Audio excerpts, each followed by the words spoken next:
El libro, él no tenía libro. Pasando en Venezuela. Es rocambolesco, pero Que había, España era lo único que había. Venezuela humana ha demostrado que tenemos una sola raza humana. Un poco en común es decir, somos la misma gente, somos el mismo pueblo y por alguna razón estamos divididos y esto más bien beneficia a otros, ¿no?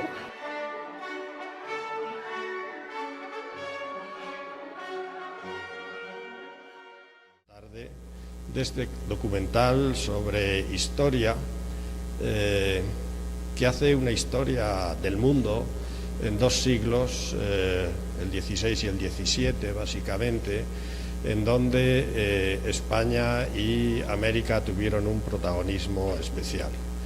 Creo que es un documental riguroso, que acude a numerosas fuentes contrastadas.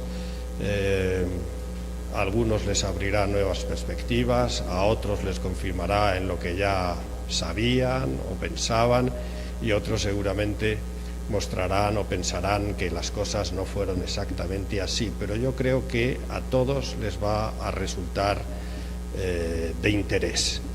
Me parece que la historia no debe utilizarse como un arma arrojadiza, como un elemento de confrontación, sino que debe ser un elemento de conocimiento.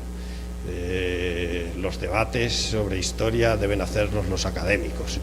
Los ciudadanos debemos mirar hacia adelante y mirarnos en la historia para entender lo que somos y amarnos como somos. Espero que disfruten este documental. Muchas gracias. Queridos amigos, buenos días, buenas tardes, buenas noches. Y ustedes se preguntarán por qué yo suelo saludar así. Bueno, porque me están grabando y este video va a ir para las redes. Luego, gracias a la maravilla de la comunicación de la presente época, usted va a poder ver este video a la hora que quiera. Y por tanto, yo, para cumplir entonces con la educación para cada uno de los que ve el video, pues entonces les saludo a todos. Claro, me ha tocado la difícil tarea de hablar luego de la proyección del documental España, la primera globalización. Vaya, que es complicado. Porque yo tenía pensado hablar con ustedes acerca de historia de España y ellos han hablado de historia de España. Por tanto, yo voy a intentar, siendo que estamos en Caracas, Venezuela, en el siglo XXI, trasladarlos a ustedes un poco acerca de todo este conocimiento y ver nuestra propia historia, para que quizás ustedes puedan llegar a diferentes conclusiones, o mucho mejor, puedan llegar a una gran cantidad de dudas. Y es porque precisamente el conocimiento surge en la medida en que usted pues se haga la duda primero. Una vez que usted duda, pues usted va a investigar más, usted va a intentar llegar a conseguir la verdad. Y eso nos lleva, queridos amigos, a poder obtener conocimiento. Cosa curiosa, ¿no? Que estemos viendo este documental en Venezuela y ustedes estén aquí sentados y se hayan quedado hasta sorprendidos. Alguna cara de sorpresa vi. Bueno, porque usualmente a nosotros en Venezuela nos han educado a través de lo que se ha planteado en el documental como la leyenda negra antiespañola. Esa que dice que los españoles fundamentalmente eran la quinta esencia de la maldad. Eran, como dicen en nuestros pueblos, más malos que guardajumo, ¿no? Y por tanto, ¿cómo es eso que esta gente hizo absolutamente todas esas cosas? Y por supuesto, yo estoy hablando con ustedes aquí enfrente de los representantes de la Embajada de España, ¿no? Entonces, bueno, por tanto les pido permiso a ustedes, nobles caballeros, para poder hablar un poco, refrescar un poco algunas nociones de historia española. Por supuesto, cuando usted va a hablar acerca de la historia de un país, no hay más que pedirle respeto a aquellos que vienen de ese país. Y es porque precisamente, como decía la historiadora en el documental, no podemos comprender la historia del mundo si no comprendemos la historia de España. Siendo que una gran cantidad de temas, de mitos, de bulos, son en gran medida desmontados por lo que se ve en el documental, yo voy a hablar de algunas otras cositas que allí no señalan con demasiada claridad y ustedes van entonces a comenzar a ver esta cantidad de cosas que, como les digo, espero que sean de provecho. En primer momento, yo estoy plenamente convencido, queridos compatriotas, que ustedes están acostumbrados a que la historia de Venezuela que ustedes le echan en el colegio fundamentalmente va sobre esto, ¿no? Este era el paraíso terrenal. Se encontraban una gran cantidad de personas, los pueblos originarios, ¿no? Los indígenas, que vivían en una gran calma, vivían en un gran sosiego, eran el buen salvaje, ¿no? Y de pronto llegaron esos españoles malvados. Llegaron pues vestidos de acero, con sus perros de guerra, con sus caballos, y acabaron con todos esos indígenas, que pobrecitos los indígenas, hubo un genocidio terrible, y todo esto sucedió durante 300 años de imposición y trato cruel, hasta que llegaron los salvadores, encabezados por Simón Bolívar, y acabaron con esos malvados españoles. Luego sé que un poco a ustedes la historia se les difumina, como ustedes se la van narrando, y bueno, pues pasan algunas cosas, escuchan ustedes algunos nombres, pero traicionamos a Bolívar. Por eso es que nos va como nos va, por eso es que somos malvados, crueles, terribles, y por eso es que merecemos esto. Ustedes les cuentan algunos nombrecitos como Guzmán Blanco, como Gómez, Pérez Jiménez, y de pronto llegamos a la democracia. La democracia, tenemos los conceptos que tenemos, y bueno, tenemos los últimos 20 años producto de que tenemos el pecado original de que traicionamos al Libertador. Eso no es historia, pero estoy plenamente convencido, por tantos años de ser docente universitario, que eso es lo que ustedes le han contado. En un primer momento, tenemos que comprender algo nosotros.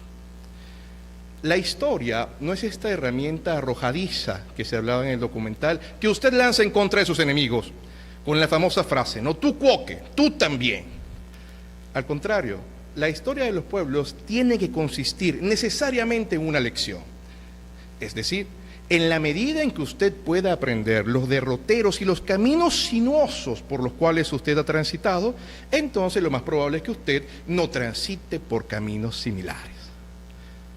Pero si a usted, desde que le están contando su historia, le hacen negar su identidad, sentirse avergonzado de dónde usted viene por esos malvados españoles, ojalá hubiesen venido los anglosajones o los alemanes, esa gente sí es chévere, ¿no?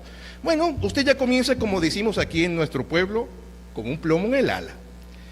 Y si seguimos un poco adelante nosotros y observamos absolutamente cada una de las circunstancias que nos lanzan de una manera ideologizada, pues poco es lo que podemos aprender. Recuerden, la historia no es este predeterminismo, estamos determinados a actuar mal. ¿Por qué? Porque la historia es cíclica y se repite. Y yo he escuchado tantas veces esta frase que realmente me preocupa. Porque si la historia fuera cíclica y se repitiera, pues no habríamos dejado de tener esclavos, por decir alguna cosa. No, la historia, como les digo, es la lección de los pueblos. Y aquellos pueblos que no la pueden aprender, pues lamentablemente no pueden ir por mejores caminos. Cuando uno observa la historia de España en la Edad Antigua, uno se da cuenta lo pobremente que conocemos nosotros la historia de España. Yo he llegado a escuchar en conferencias de gente muy reputada que trata a España como si fuera una suerte de nazis, ¿no? La raza española, que llegaba y acababa con esos indígenas porque no eran de raza española. Primero, por supuesto, la gran ignorancia. La ciencia humana ha demostrado que tenemos una sola raza humana, el Homo sapiens sapiens. El fenotipo que usted pueda tener, dependiendo del lugar del cual usted venga, es otra cosa muy diferente. Que usted tenga más melanina para tener resistencia al sol o no. Pero somos una sola raza. Luego el componente racial entonces creo que queda un poco de más. Pero cuando usted revisa la Edad Antigua de la península ibérica, usted no va a ver un solo pueblo, es decir, los españoles de la Edad Antigua. Usted va a encontrar betones, astures, vascones, lusitanos. Usted va a conseguir una gran cantidad de pueblos y, por supuesto, tribus celtas y tribus íberas. Luego, no eran una unidad. Es decir, no podemos hablar de una España en la Edad Antigua. Incluso nos conseguimos con civilizaciones como los tartesos, si es que en efecto estuvieron allí. Y por supuesto, en virtud de lo que era el Mediterráneo como ruta comercial, van a recibir una gran cantidad de pueblos que van a llegar a asentarse. Luego, compartir culturalmente en la península ibérica es algo normal durante la Edad Antigua. Por tanto, veremos que van a llegar los púnicos cartagineses, es decir, de África. Pero también veremos que van a llegar nada más y nada menos que los romanos. Y saben ustedes, queridos amigos, que yo, que a nivel académico me dedico fundamentalmente a investigar las instituciones jurídicas de la historia, me apasiona y es acerca de lo que yo publico a nivel universitario, he observado cómo los romanos tenían una institución que es impresionante. Era el pretor peregrino.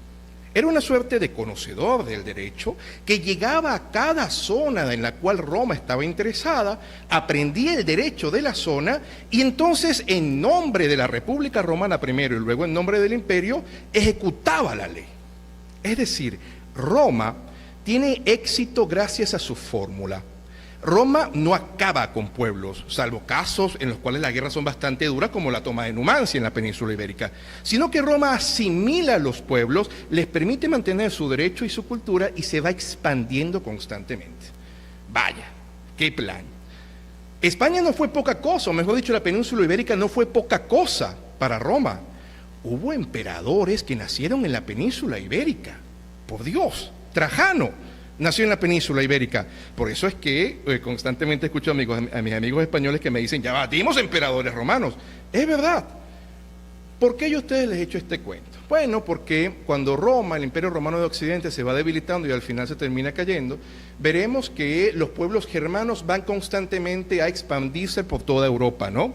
Y uno de estas poblaciones germanas, que fueron los visigodos, van a llegar hasta la península ibérica. Y con el paso del tiempo van a terminar consolidando lo que es el reino visigodo de Toledo. Es decir, nuestra península ibérica, que ya tenía una gran cantidad de pueblos y que sufrió una gran cantidad de migraciones, ahora tienen otros, los visigodos. Y por supuesto, al inicio del siglo VIII, Roderico, o como lo llamamos en la historia española, don Rodrigo, es derrotado en la batalla de Guadalete en el 711. Y allí observaremos cómo van a llegar unos señores del norte de África, que a lo mejor ustedes habrán escuchado como los moros, y que no se quedaron un ratico, se quedaron 8 siglos en España. Hasta que, como ustedes observaron en el documental, en 1492, doña Isabel I de Castilla, de la Casa de Trastámara, termina expulsando a los moros y Boabdil le entrega las llaves de Granada. Luego que hoy en día se pretenda colocar a los españoles como una suerte de raza pura, pues es un poco absurdo, ¿no? Por tanto, cuando ustedes van a España, ustedes pueden observar incluso en las caras de las personas que allí, por supuesto, hay una mezcla, no solamente una mezcla cultural, una mezcla de población. Y esa es la gente, queridos amigos, que en el propio año de 1492 llega a América. Llega Cristóbal Colón en 1492 y cuando se le llevan a doña Isabel I de Castilla algunos indígenas y se pretende esclavizarles, doña Isabel I de Castilla dice que no, que son seres humanos y como son seres humanos usted no les puede esclavizar. Y luego la propia Universidad de Salamanca a través de sus intelectuales dirán, son personas, no podemos de ninguna manera esclavizarles, ¿no? Y todo esto va a quedar, de hecho, sancionado en las leyes de Indias, fundamentalmente las de Burgos y las diferentes recopilaciones, en las cuales los indígenas pasan más bien a ser súbditos del rey de España, súbditos privilegiados, es decir, no podían celebrar contratos con castellanos porque estaban totalmente protegidos. Y esto muchas veces más bien colocaba en cólera, en ira, a los propios castellanos que llegaban, a los aragoneses que llegaban. Decían, ¿cómo es posible que nosotros no podamos comerciar con estas personas porque están protegidos por el rey y tienen sus tierras? Claro, ahora no es que estemos hablando entonces de una leyenda dorada de España, pues no, son seres humanos. Esta no es la historia de los ángeles. Por supuesto que va a haber abusos, por supuesto que va a haber cosas, pero les puedo hacer el spoiler de las palabras. No hubo un genocidio. Y no hubo un genocidio por lo que decían en el documental. Por Dios, señores, la gran mayoría de ustedes, véanse en un espejo. Si ustedes son capaces de decirme a mí que solamente tienen rasgos caucásicos o tienen rasgos africanos solamente y no está el componente indígena, pues entonces yo me retiro y más nunca doy una conferencia. Pero no es así. Y ojo que en Venezuela no es tan llamativo. Vaya México, vaya Perú, vaya Bolivia, vaya Ecuador. Creo que ustedes podrán convenir conmigo en que el componente indígena es bastante importante. Claro. Cuando yo a ustedes les digo esto, entonces ustedes se quedan sentados y comienzan a pensar, pero ya veis lo que a mí me contaron, pero y al pobre Guaycaipuro que lo mataron, y a toda esa gente que mataron. Bueno, es verdad, sí hubo batallas importantísimas contra tribus particularmente bélicas que no quisieron someterse al invasor hispano. Ahora, cuando a mí me echan el cuento del invasor hispano, desde que yo era un muchachito, ¿no? Siempre me llamó la atención, porque decían que llegaron los españoles y acabaron con los indígenas. Yo decía, bueno, pero ¿cuántos españoles eran? Y yo me los imaginaba, debo comentarles, como una suerte de Rambos, ¿no? Que llegaban con una AK-47 y acababan con todos los indígenas. Esa gente llegaba con arcabuces, en territorios que no conocían, y eran un puñado de ellos frente a miles y millares de indígenas. ¿Qué fue lo que ocurrió? ¿Cómo se logró la conquista? Como dicen en el documental. Tal cual como en México, los mexicas, también llamados aztecas, eran un imperio, por supuesto, y era un imperio que oprimía al resto de pueblos. No solamente les cobraban tributos, también los sacrificaban. por supuesto, las otras tribus estaban intentando unirse en contra de ellos y así es como vemos entonces nosotros que en contra de los mexicas están los tlaxcaltecas, los totonacas y cualquier cantidad de tribus. Debo confesarles yo que esta fue una de las cosas que más me ha alarmado a mí en mis investigaciones académicas cuando era muy muchacho y estudiaba filosofía en la UCB. Cayó a mis manos el libro del connotado historiador venezolano Caracciolo Parra Pérez que se llama El régimen español en Venezuela. Y cuando yo revisaba los datos de la batalla, yo decía, esto no puede ser posible. Porque usted observaba 50 españoles en contra de 10.000 indígenas. Ah, pero es que estos 50 españoles venían acompañados por 10.000 indígenas que estaban luchando en contra de estos. Luego, ¿los indígenas eran malos o eran buenos? No, eran hombres y también tenían, por tanto, un sistema en el cual algunos eran caníbales, algunos mantenían esclavos. Es que eran así, la humanidad era así. Lo que les voy a contar ahora les va a parecer un poco sorprendente, pero creo que puede contextualizarles un poco. La historia de la humanidad, queridos amigos, está plagada de esclavitud. Y por esto la esclavitud no es que sea buena o natural, la esclavitud es terrible, por supuesto. Pero usted lee la política de Aristóteles, porque hay mucha gente que lee a Aristóteles, o que cita a Aristóteles y, bueno, como una autoridad, ¿no? Pero no le leen realmente. Usted lee en la política de Aristóteles cómo Aristóteles señala expresamente que la esclavitud existe y que existen dos tipos de esclavitud. La esclavitud natural es la esclavitud que es por guerra. La esclavitud que es por guerra, usted se lo estará imaginando. Fundamentalmente un pueblo derrota a otro y este que derrota es asimilado y son esclavos, quieran o no. Pero según Aristóteles, la esclavitud natural era aquella que se daba porque existían determinados individuos que al ser inferiores debían ser esclavizados por otros superiores. Aristóteles, el maestro de Alejandro Magno. Luego es que llegaron estos malvados españoles y se inventaron la esclavitud. Pues no. De hecho, si usted revisa el origen de la esclavitud en África y cómo traen esas personas para acá, tienen bastante, pero bastante apoyo de los propios mercados negreros en África. Porque en África, también les cuento, no eran la quinta esencia de la bondad. También eran civilizaciones que tenían pues sus propios fines y por tanto había algunos pueblos que subyugaban a otros pueblos. Piénsenlo un poco. Ustedes de verdad han visto el tamaño del continente africano. Y ustedes han visto la gran cantidad de gente y los propios físicos de los africanos y ustedes creen que los muy tontos se iban a dejar en el siglo XVI acabar por parte de los españoles o por parte de los ingleses o de los franceses. Les pido que expandan un poco la mente y que sepan que la historia no es una geografía, es decir, no es la historia de los ángeles o los santos. La historia, pues, son hombres que no son ni totalmente buenos ni totalmente malos. Algunos tienen inventiva, algunos tienen aspectos bastante positivos. Y en la medida en que estos aspectos llegan al público en general, pues las cosas van un poco mejor. ¿A qué voy yo con esto? Cuando usted observa cuando España llega a estas tierras, el planteamiento de España es un planteamiento de expansión territorial, no es un planteamiento colonialista. Pero cuando usted lee historia, usualmente usted le dice, pues llegaron los malvados españoles e hicieron las colonias, crearon provincias de ultramar, virreinatos. Luego veremos durante la etapa del reformismo borbónico cómo una institución que era meramente militar, como las capitanías generales, fue transformada en una suerte de entidad político-territorial un poco más pequeña, capitanías generales. La Capitanía General de Venezuela, la Capitanía General de Chile. Y mis estudiantes usualmente se quedan sorprendidos cuando yo a ustedes les digo, ¿quién fue el padre del territorio de Venezuela? Bolívar, no. Páez, tampoco. Fue un rey español, don Carlos III, cuando en el año de 1777 decide unir las provincias que hoy en día forman parte de Venezuela o deberían formar sus territorios parte de Venezuela. Y tanto fue así que en casi todas nuestras constituciones, y tenemos más de 20, se establecía que nuestro territorio era el que pertenecía a la Capitanía General de Venezuela hasta el año 1810. Bueno, pero entonces todo lo que hicieron los españoles no fue malo, ¿no? Por lo menos. Y además observamos que crearon grandes ciudades, crearon universidades, crearon reales audiencias, crearon reales consulados, todo el comercio se movía. ¿Tuvieron sus errores? Por supuesto que los tuvieron. Pero cuando usted observa, cuando usted le ha tocado, como en mi caso, dar clases de historia de Estados Unidos en la universidad, usted se da cuenta un poco que en efecto los anglosajones no fueron a crear universidades o no fueron a proteger a los indígenas. Al contrario, cuando esa gente llega a inicios del siglo XVII, lo que hace fundamentalmente es establecer colonias. Colonias que cargan de una gran cantidad de esclavos negros para poder sacar el mayor provecho de estos sitios y por tanto entonces seguir manteniendo su perspectiva del mercantilismo que era el comercialismo. Y esto ocurre, esto pasa. Y además, cuando usted se consigue a finales del siglo XVIII, con que de pronto la agarran en contra de los colonos, de sus propios colonos, luego de la guerra de los 7 años, pretenden que a través de los impuestos paguen la guerra y después les lanzan las leyes intolerables cuando los colonos no quieren aguantarse esto, obviamente se hace la independencia de los Estados Unidos.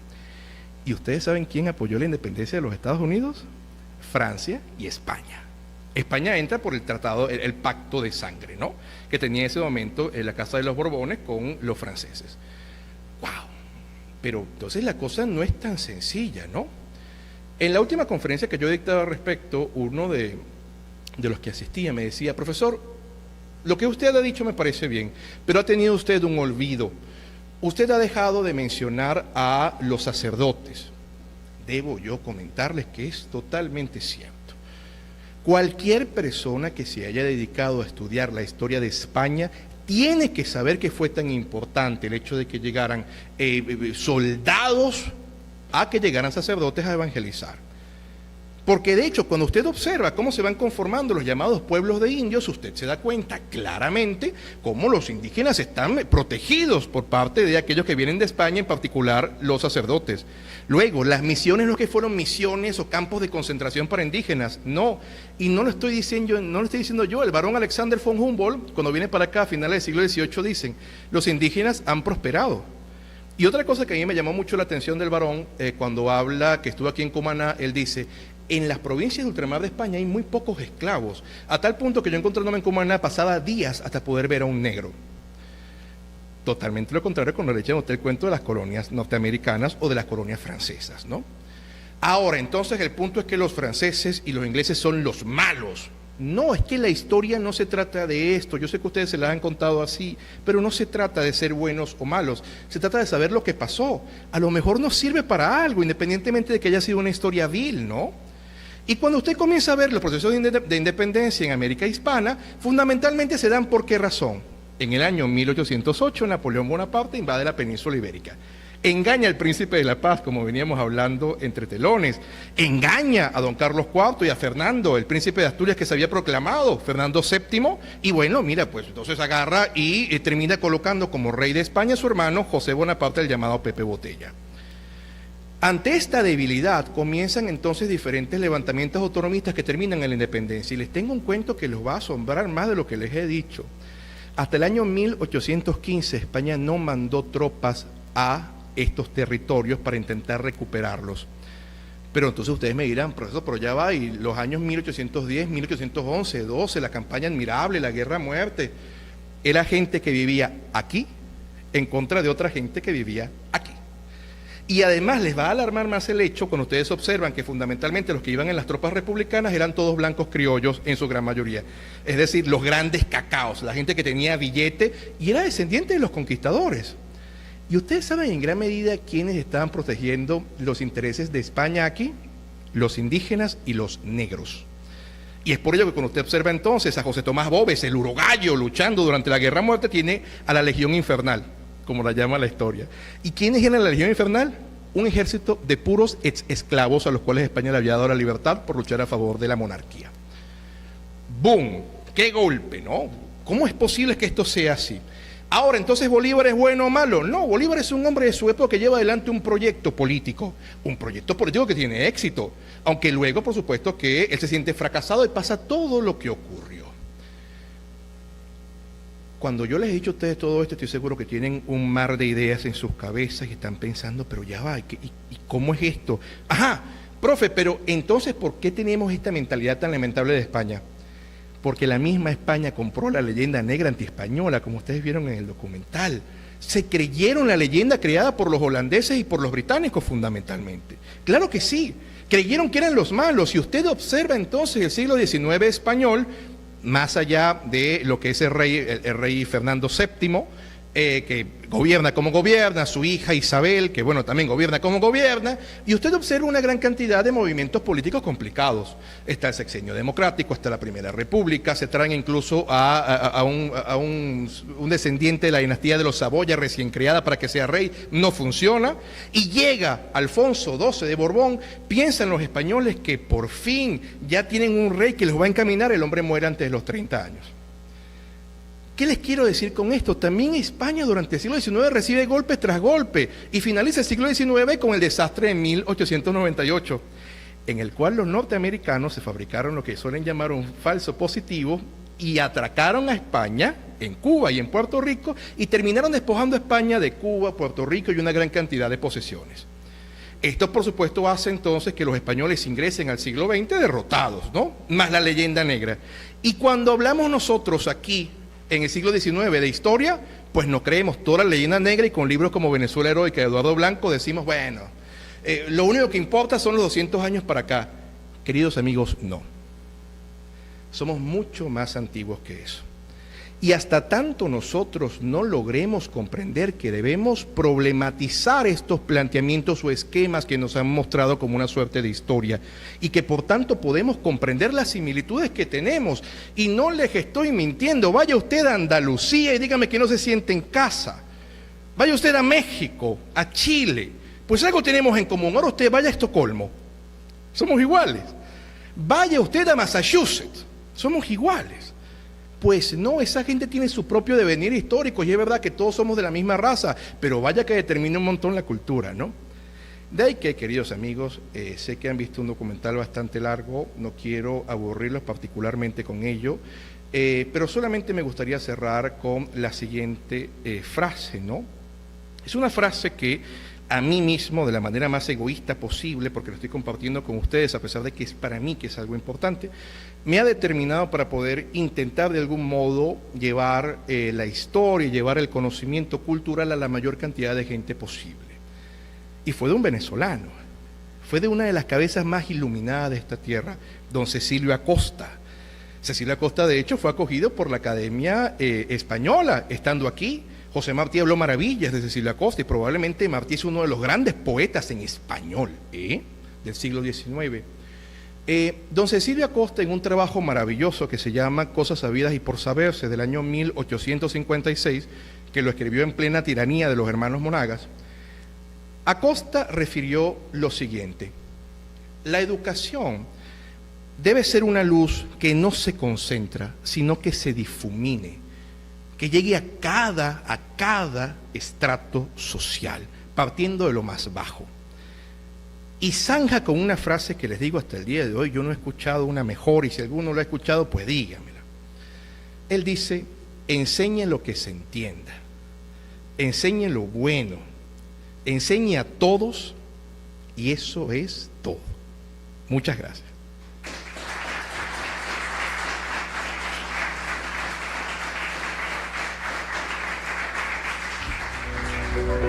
Muchos libros, él no tenía libros. Pasando en Venezuela. Es rocambolesco, pero Que había, España era lo único que había. Venezuela humana ha demostrado que tenemos una sola raza humana. Un poco en común es decir, somos la misma gente, somos el mismo pueblo y por alguna razón estamos divididos y esto más bien beneficia a otros, ¿no?